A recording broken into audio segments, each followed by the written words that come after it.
ಅಪರಾಧ ಜಗತ್ತಿನ ಅನಾವರಣ ಎಫ್ಐಆರ್ಗೆ ಸ್ವಾಗತ. ನಾನು ಸಂದೀಪ್ ಮೇಲುಗಿರಿ.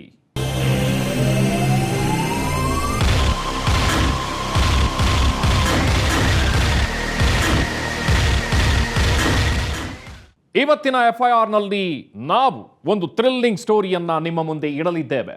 ಇಲ್ಲಿ ಒಬ್ಬ ಬಿಸ್ನೆಸ್ ಮ್ಯಾನ್ ಕಿಡ್ನಾಪ್ ಆಗಿರ್ತಾನೆ. ಕಿಡ್ನಾಪ್ ಆಗಿದ್ದವನೇನು ಮಹಾತ್ಮನಲ್ಲ, ಅವನು ಒಬ್ಬ ದಂಧೆಕೋರನೇ. ಕಿಡ್ನಾಪ್ ಆದ 3 ಗಂಟೆಗಳಲ್ಲಿ ಆತನನ್ನ ಪೊಲೀಸರು ರಕ್ಷಣೆ ಮಾಡ್ತಾರೆ. ಇದೊಂದು ರಿಯಲ್ ಪೊಲೀಸರ ಚೇಸಿಂಗ್ ಕತೆ. ಅಲ್ಲಿ ನಡೆದಿತ್ತು ಹವಾಲಾಕೋರನ ಅಪಹರಣ. ತೆಲಂಗಾಣ ಪೊಲೀಸರು ಅಂತ ಬಂದವರು ಯಾರೂ ಗೊತ್ತಾ? ಫಲಿಸಿತ ಹೆಂಡತಿಯ ಪ್ರಾರ್ಥನೆ, ಕಿಡ್ನಾಪ್ ಮಿಸ್ಟ್ರಿ. ನಾರ್ತ್ ಈಸ್ಟ್ ಡಿವಿಷನ್ನ DCP ಹರ್ಷ, ACP ಅವರು ಬೋಪಯ್ಯ, ಅಂಜನ್ ಕುಮಾರ್ ಇನ್ಸ್ಪೆಕ್ಟರ್, ಇವರೆಲ್ಲ ಮತ್ತು ಅವರ ತಂಡ ಏನಿದೆ ಬಹಳ ಉತ್ತಮವಾದಂಥ ಕೆಲಸ ಮಾಡಿದ್ದಾರೆ. ಈ ಡಿವಿಷನ್ನ ಎಲ್ಲ ಅಧಿಕಾರಿಗಳು ಈ ಆಪರೇಷನ್ಲಿ ಭಾಗಿಯಾಗಿದ್ದರು. ಅದಕ್ಕೆ ಅವರಿಗೆ ಅಭಿನಂದನೆ. ಅವರಿಗೆ ಸೂಕ್ತವಾದಂಥ ರಿವಾರ್ಡ್ ಕೂಡ ನಾವು ಘೋಷಣೆ ಮಾಡ್ತಾ ಇದ್ದೀವಿ. ಈ ಒಂದು ಕೇಸಲ್ಲಿ ಚುರುಕ್ತನ ಮತ್ತು ತಕ್ಷಣ ನಾವು ಏನು ಆ್ಯಕ್ಷನ್ ಮಾಡಿದರೆ ಯಾವ ಪ್ರಕಾರ ಫಲ ಬರ್ಬೋದು ಅಂತ ಒಂದು ಒಂದು ಒಂದು ಉದಾಹರಣೆಯನ್ನು ನಾವಿಲ್ಲಿ ಹೇಳ್ಬೋದು.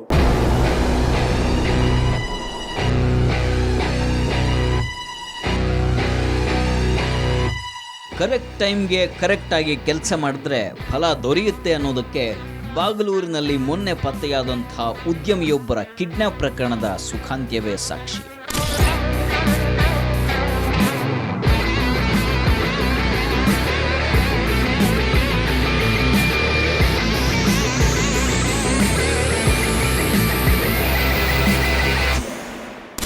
ಮೊನ್ನೆ ಅಂದರೆ ಜನವರಿ 5ನೇ ತಾರೀಕು ಮಧ್ಯಾಹ್ನ ಬಾಗಲೂರು ಪೊಲೀಸ್ ಠಾಣೆಗೆ ಮಹಿಳೆಯೊಬ್ಬರು ಆತಂಕದಿಂದ ಬರ್ತಾರೆ.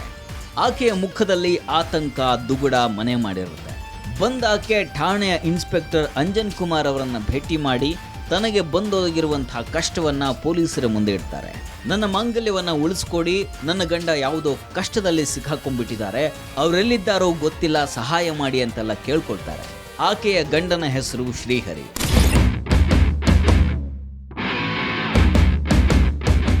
ಬಾಗಲೂರಿನ ಜೇಡ್ ಗಾರ್ಡನ್ ಹತ್ತಿರ ಕಂಪನಿಯೊಂದನ್ನು ಇಟ್ಕೊಂಡು ಮನಿ ಟ್ರಾನ್ಸ್ಫರಿಂಗ್ ಬಿಸ್ನೆಸ್ ಅನ್ನ ಮಾಡ್ತಿರ್ತಾರೆ. ಹೊರದೇಶದಲ್ಲಿರ್ತಕ್ಕಂಥ NRIಗಳಿಗೆ ಹಣ ಎಕ್ಸ್ಚೇಂಜ್ ಮಾಡುವಂತಹ ಕೆಲಸ ಅದು. ಒಂದು ಅರ್ಥದಲ್ಲಿ ಇದು ಇಲ್ಲೀಗಲ್ ವ್ಯವಹಾರವಾಗಿರುತ್ತೆ. 10 ಜನರ ಜೊತೆ ಇಂಥ ವ್ಯವಹಾರಗಳಲ್ಲಿ ಸಂಪರ್ಕವಿರುತ್ತೆ. ಅಂಥ ವ್ಯಕ್ತಿಗಳಿಂದಲೇ ನನ್ನ ಗಂಡ ಅಪಾಯಕ್ಕೆ ಸಿಲುಕಿರುವಂತಹ ಸಾಧ್ಯತೆ ಇದೆ ಅಂತ ಆಕೆ ಪೊಲೀಸರ ಮುಂದೆ ಕಣ್ಣೀರು ಹಾಕ್ತಾಳೆ.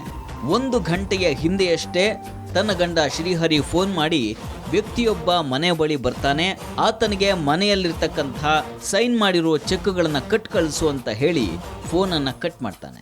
2 ದಿನದ ಹಿಂದೆ ಆಫೀಸ್ಗೆ ಹೋಗಿದ್ದಂಥ ಗಂಡ ಅದುವರೆಗೂ ಮನೆಗೆ ಬಂದಿರೋದಿಲ್ಲ, ಫೋನ್ ಕೂಡ ಮಾಡಿರೋದಿಲ್ಲ. 2 ದಿನಗಳಾದ ಮೇಲೆ ಬಂದದ್ದು ಅದೊಂದೇ ಒಂದು ಫೋನ್ ಕಾಲ್, ಅದು ಕೂಡ ಆತಂಕದಿಂದ ಮಾಡಿದ್ದಂಥ ಫೋನ್ ಕಾಲ್. ಹೆಂಡತಿಗೆ ಅನುಮಾನ ಬರುತ್ತೆ. ತಕ್ಷಣವೇ ಪೊಲೀಸ್ ಠಾಣೆಗೆ ಹೋಗಿ ಪೊಲೀಸರ ಮುಂದೆ ಗಂಡನನ್ನು ಹುಡುಕೊಡಿ ಅಂತ ದೂರು ಕೊಡ್ತಾಳೆ. ಶ್ರೀಹರಿನ ಹೆಂಡತಿಗೆ ಫೋನ್ ಮಾಡಿದಾಗ ಕೆಲವು ಖಾಲಿ ಚೆಕ್, ನನ್ನ ಚೆಕ್ ಬುಕ್ ಅಲ್ಲಿದೆ, ಚೆಕ್ ತಗೊಂಡು ಬಾ ಅಂತ ಫೋನಲ್ಲಿ ಮಾತಾಡ್ತಾರೆ. ಹೆಂಡತಿಗೆ ಅರ್ಥ ಆಗುತ್ತೆ, ನನ್ನ ಗಂಡ ಯಾಕೆ ನಾರ್ಮಲಾಗಿ ಮಾತಾಡ್ತಾ ಇರಲ್ಲ, ಗಾಬರಿಯಾಗಿ ಮಾತಾಡ್ತಾ ಇದ್ದ ಅಂತ ಶ್ರೀಮತಿ ಸೌಜನ್ಯ ಅವರಿಗೆ ಅದು ಅರ್ಥ ಆಗುತ್ತೆ.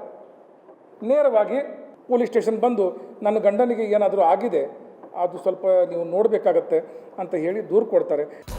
ಪೊಲೀಸರು ವೃತ್ತಿಪರತೆಯನ್ನು ಮೆರೆದದ್ದೇ ಅಲ್ಲಿ. ಆ ಕ್ಷಣದಲ್ಲಿ ಆಕೆಯ ದೂರಿಗೆ ಪೊಲೀಸರೇನಾದರೂ ಸಮರ್ಪಕವಾಗಿ ಸ್ಪಂದಿಸದೆ ಹೋಗಿದ್ದಿದ್ರೆ ಆಗಬಾರದಂಥ ಅನಾಹುತವೊಂದು ನಡೆದು ಹೋಗ್ಬಿಡ್ತಾ ಇತ್ತು. ಪೊಲೀಸರು ತಡ ಮಾಡಲಿಲ್ಲ. ತಕ್ಷಣವೇ FIR ಅನ್ನು ರಿಜಿಸ್ಟರ್ ಮಾಡಿಕೊಂಡು ತನಿಖೆಗೆ ಮುಂದಾಗ್ತಾರೆ.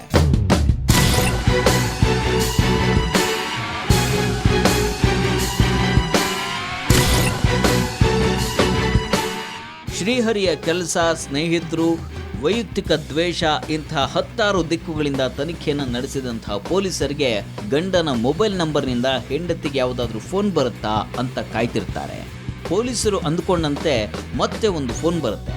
ಹೇಳಿದ ಚೆಕ್ ರೆಡಿ ಆಯ್ತಾ ಅಂತ ಮಾತನ್ನ ಆರಂಭಿಸುವ ಗಂಡ ಮತ್ತೆ ಬೆದರ್ತಾ ಇರ್ತಾನೆ.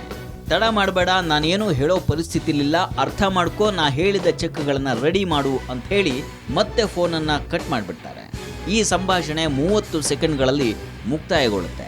ಕನಿಷ್ಠ 1 ನಿಮಿಷವಾದರೂ ಮಾತನಾಡಿದ್ರೆ ಶ್ರೀಹರಿ ಎಲ್ಲಿದ್ದಾನೆ ಅನ್ನೋದು ಗೊತ್ತಾಗ್ತಾ ಇತ್ತು.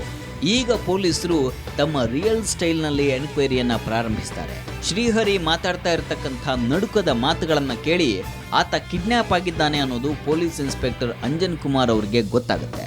ತಕ್ಷಣವೇ ಡಿಸಿಪಿ ಹರ್ಷ ಅವರಿಗೆ ಮಾಹಿತಿಯನ್ನು ನೀಡಲಾಗುತ್ತೆ. ಒಂದು ಸ್ಪೆಷಲ್ ಟೀಮನ್ನು ರೆಡಿ ಮಾಡಿಕೊಂಡು ಶ್ರೀಹರಿಯ ರಕ್ಷಣೆಗೆ ಮುಂದಾಗ್ತಾರೆ.